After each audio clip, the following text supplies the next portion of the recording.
Olá, amigos da TVC. Estamos de novo de volta, só que no segundo bloco.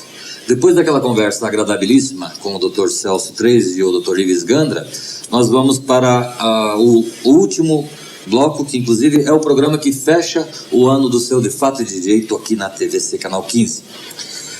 Que, afinal de contas, ninguém é de ferro, né? E vocês sabem que no litoral eu vou pela primeira vez defender um júri. Assassinar o camarão e eu vou defender o réu, que é meu amigo. Posteriormente nós voltaremos em janeiro. Dr. Celso, como que o senhor vê a reforma do judiciário, essas reformas constitucionais que estão em andamento? Primeiro aspecto, uma questão aí cultural, Leocádio, que nós sempre temos, nós temos uma relação, que eu sempre digo, diabólica com a lei no Brasil. E lei lato sensu, lei faz tanto para uma norma aí, constitucional, a Constituição, lei no sentido geral da expressão. Por que é uma relação diabólica? Porque nós temos uma pletora legislativa no Brasil, que é própria dos países latinos, mas talvez que não tem igual no mundo. Nós temos quase 10 mil leis federais e que já, em um determinado período da história brasileira, elas foram zeradas. É assim como o cronômetro de Capra. Chegou a um ponto, zerou, começou de novo, tem mais 10 mil leis. E observem, o cidadão, tem, por exemplo, o Código Civil é uma lei só, é apenas uma lei, né? Então, são milhões de artigos, né? E isso na União, e depois no Estado, e no município, assim por diante. E há, portanto, uma incidência extraordinária de não cumprimento dessa lei. Então, há uma ineficiência da lei, de eficácia, de fundamentalmente de exigibilidade, né? De efetividade, como tu disseste. Mas, contraditoriamente a isso, se aposta cada vez mais que a lei por si só resolve os problemas. Então, isso é uma contradição. Complicado. Exatamente. Então, vamos mudar a Constituição, vamos emendar. O problema não está a Constituição. A Constituição é ótima. Aqui ou acolá, a questão da reforma administrativa, eu acredito que, por exemplo, a inativação de membros do Ministério Público e juízes, eu acredito correto, porque tem um exemplo pessoal, tem autoridade moral para falar sobre isso. Comecei a trabalhar aos 14 anos por absoluta necessidade, assim como milhões de brasileiros, e pela normatização anterior, aos 44 anos eu poderia estar aposentado, que eu acho que é muito cedo. Eu posso trabalhar até os 60 e poucos, sem problema nenhum, Agora, no mais, a questão não está na Constituição propriamente. A questão está no cumprimento dessas normas que não são cumpridas, né? Assim como na política. Muitas vezes a pessoa diz, o sujeito é conservador, é liberal, é de direita, é de esquerda. Na verdade, a discussão no Brasil é outra hoje. É de seriedade ou não. Porque às vezes o sujeito diz, ele é um liberal. Não, liberal é um ladrão. Né? Com toda a grosseria do termo, é isso mesmo, né? Então, é um problema de seriedade. Se o sujeito tratar com seriedade a coisa pública, ele vai fazer. Porque, é a obrigação dele. Porque os objetivos do poder público são hoje consensuais do mundo todo.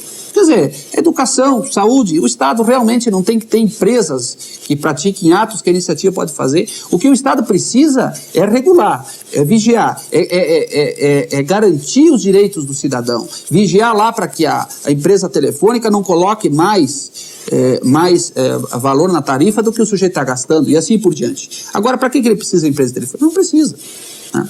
Em linhas gerais, eu acho que é isso. Doutor Celso, me diz uma coisa. Você acha que há, digamos, essa ideologia? Você, por exemplo, você tem uma conduta, por exemplo, vamos separar o procurador do cidadão. Você consegue fazer essa distinção? Porque ideologicamente você deve ter seu posicionamento, como toda pessoa tem. Claro. Não, eu acredito, do seu ponto de vista, já que nós falamos político, etc., sim. Né? E aí é só um adendo para terminar aquela questão do judiciário, Leocádio. Eu entendo o seguinte, eu sou favorável, por exemplo, ao controle externo do Ministério Público da Magistratura, discuto como é que deveria ser composto esse órgão federal, mas sou favorável, deve ser só por juristas, pessoas do Ministério Público, da magistratura, indicados por universidades, pela OAB, né, pessoas que exerçam o mandato, que ganhem por isso e que só façam isso, que é importante, né, durante um determinado período. Seria um poder paralelo? Não, ele é para tratar puramente das questões correcionais. Ninguém vai interferir no meu trabalho para saber se eu tenho que denunciar o A, o B e o C. Isso ninguém pode fazer, porque isso é a minha consciência e o meu dever. Agora, para vigiar o meu patrimônio, para ver se eu não estou enriquecendo ilicitamente, como acontece muito no serviço público, né? Especialmente em alguns órgãos aí que são notórios nesse sentido e que não há punição. Para saber se eu sou acusado de corrupção, para fazer uma investigação independente, sem dúvida nenhuma. Para saber se eu sou ou não desidioso, aquelas situações dos processos que se acumulam e o sujeito não aparece para trabalhar. Por quê? Porque punir dentro da instituição é difícil. O espírito e corpo é inerente ao ser humano. Médico dificilmente pune médico, advogado dificilmente pune advogado e assim por diante. Então, essa que é o meu posicionamento a respeito da reforma judiciária. Me perdoe, tu já escolhe a pergunta, porque agora me fugiu. Não, eu te pergunto o seguinte, porque, veja bem, até o ACM virou paladino da justiça. Exatamente. Entende? Quer dizer... A questão pessoal e profissional, né? Tu colocaste. Exato. Então, vamos lá. Perfeitamente. Eu entendo que o Ministério Público, só por questão política, eu fui muito questionado aqui, esse sujeito quer destaque porque ele quer concorrer a cargo político. Inclusive, o Jornal O Paraná aqui publicou uma pesquisa de um instituto que fez tecnicamente esse trabalho e até apontava uma potencialidade eleitoral expressiva. Eu sempre deixei bem claro que eu não tenho essa expectativa e digo mais, eu entendo que deveria ser vedado ao Ministério Público, como é a magistratura, concorrer a cargos eletivos. Exatamente para não haver esse problema de usar a função pública para ganhar projeção. Exatamente. Então, essa é uma questão bastante clara, né? Então, afasta isso. Então, o Ministério Público realmente ele não pode ter militância política, porque isso o desqualifica. Essa que é a verdade. Agora, eu como ser humano, como pessoa e que evidentemente aprecio os problemas sociais, etc., eu tenho minhas opções pessoais. Não tenho nenhum constrangimento em dizer, eu venho do estado do Rio Grande do Sul, de Porto Alegre especialmente, onde o Partido dos Trabalhadores tem lá uma experiência extremamente vitoriosa, de probidade da coisa pública, nada de milagroso. Sou testemunho disso porque eu fiz faculdade lá. Exatamente. E eu sempre votei no PT, exatamente por esta questão da seriedade com a coisa pública, certo? Não é nem a questão de se aderir ao socialismo, porque o socialismo, na verdade, sucumbiu no mundo, eu acho que quanto a isso não há dúvida. O que se discute hoje, a terceira via, é a questão de contemplar as questões sociais com a iniciativa privada, que países, especialmente nórdicos, lá da Noruega, Finlândia, da Europa, Suécia, o fazem magnificamente bem, quanto a isso não há dúvida, mas pela seriedade. Eu sempre votei no PT, especialmente no Rio Grande do Sul, deixo claro isso, porque sempre teve esse comportamento. Como está tendo hoje o governador do estado, Olívio Dutra, enfrentando uma série de dificuldades, retaliações do governo federal, mas está levando adiante reformas com seriedade. E jamais se levantou qualquer suspeita sobre a sua probidade. O que eu acho isso fundamental, que essa é a grande carência no Brasil hoje. Que a autoridade fale e aquilo que ela fale seja confiável. Porque o cidadão veja, não, esse sujeito é honesto, esse sujeito é sério. Eu até posso discordar dele, mas que ele é um sujeito sério, é sujeito sério. É isso que é importante. Perfeito. Doutor Celso, meus amigos, eu digo que nesse parênteses que o doutor Celso coloca, o PT do Rio Grande do Sul realmente é um caso à parte. Isso eu sou testemunha porque eu estudei lá, morei lá durante a época de faculdade e eu tinha grandes amigos no PT e também digo mais, essa seriedade não é privilégio do PT. Tem outras pessoas sérias, outros partidos sérios. Claro. É apenas que a democracia, ela é uma coisa tão maravilhosa que ela pressupõe isso, a convivência dos contrários na maior... O exercício da cidadania plena passa por isso, gente. A gente respeita, as ideias se divergem, as pessoas se respeitam. No próximo bloco, meus amigos, e derradeiro, nós voltaremos para concluir esse programa último do ano de 1999, ok? Até daqui a pouco. Amigos, estamos para o bloco derradeiro do nosso De Fato e de Direito aqui pela TVC, com o Dr. Celso Antônio Treis. Dr. Celso, as CPIs, o Dr. Hamilton Bueno de Carvalho, que inclusive é lá da sua terra, ele, em visita ao nosso programa, ele disse que havia muito espetáculo, e não obstante, ele concordava com a CPI do Judiciário, por exemplo. Qual é o seu posicionamento? De uma forma geral, eu sempre disse que CPI traz resultados positivos. As pessoas muitas vezes têm aquela expectativa que o sujeito vai sair preso, aquele imediatismo, que na verdade se destina apenas à investigação. É bom sempre lembrar que uma CPI no Brasil causou a renúncia antes do impeachment, mas fatalmente o levaria ao impedimento de um presidente da República, coisa que não existe paralela no mundo. Então dizer que CPI não traz resultado, por si só já fica descaracterizado. Nós tivemos uma CPI dos precatórios, que teve lá o senador paranense Roberto Requião, com quem, aliás, eu tenho uma relação institucional e eu admiro profundamente, embora muitas vezes ele exagere nas críticas, etc., mas é um senador sério e que vai fundo nas questões. E que, na verdade, a CPI dos precatórios, ela indiretamente é responsável pela descoberta de toda essa questão da CC5, porque foi a partir dos elementos colhidos na CPI dos precatórios é que eu cheguei na CC5. Né? Então, de uma forma geral, ela é positiva porque ela catalisa a força, isso é importante. Muitas vezes o sujeito, uma testemunha lá na CPI, ela fala, porque tem a força da mídia, no judiciário não fala ou se vende. Né? Na lavagem de dinheiro, por exemplo, eu não arrolo testemunha a não ser que seja ligado ao poder público, que seja alguém da Polícia Federal, do Banco Central. Porque, do contrário, todos eles, sem exceção, vão lá e se vendem. Essa que é a realidade, infelizmente, tem que dizer. É o que acontece cotidianamente, porque envolve muito dinheiro. São milhões, né? Então isso ocorre. Agora, tem o absoluto exagero. Por exemplo, essa CPI que está do narcotráfico, na verdade, ela trouxe à tona questões que já a Justiça tinha levantado, especialmente o Ministério Público Federal. O caso do Piauí, aquela criminalidade organizada, que o colega Tranvanvan lá, que pediu uma interceptação telefônica de mais de 300 horas, que trouxe à tona toda aquela bandalheira envolvendo deputados, membros da Polícia Militar e assim por diante. No Acre também aconteceu exatamente a mesma coisa, lá com aquele cortador de braço com motosserra, etc., né? Exatamente, e assim por diante. Então trouxe a público uma matéria que já estava sob investigação. A questão do TRT de São Paulo já estava sendo tratada, o que não impede que os parlamentares também tratem. Eu quero deixar bem claro que eu não tenho nenhuma pretensão de ter um monopólio da investigação. Sempre digo para as pessoas que vão à Procuradoria denunciar irregularidades, olha, eu quero que vocês me tragam prova aqui para que eu possa ajuizar a ação de imediato, não precisa nem investigar ou não precisa mandar para a Polícia Federal. Público e notório, né? Exatamente. Então isso é importante. Agora, está cometendo exageros realmente absurdos, como nós conversávamos aí com o doutor Ives Gandra. Quer dizer, essa questão, por exemplo, do direito do cidadão calar, do direito de ser defendido por um advogado, isso é elementar, isso é uma questão da civilização humana. E isso, ao contrário do que dizem esses demagogos, não impede a punição, não é causa da impunidade. A causa da impunidade é, muitas vezes, corrupção, inibição da autoridade, que não quer investigar esses que eu disse que tem que investigar, os verdadeiros donos do delito, e a incompetência na investigação,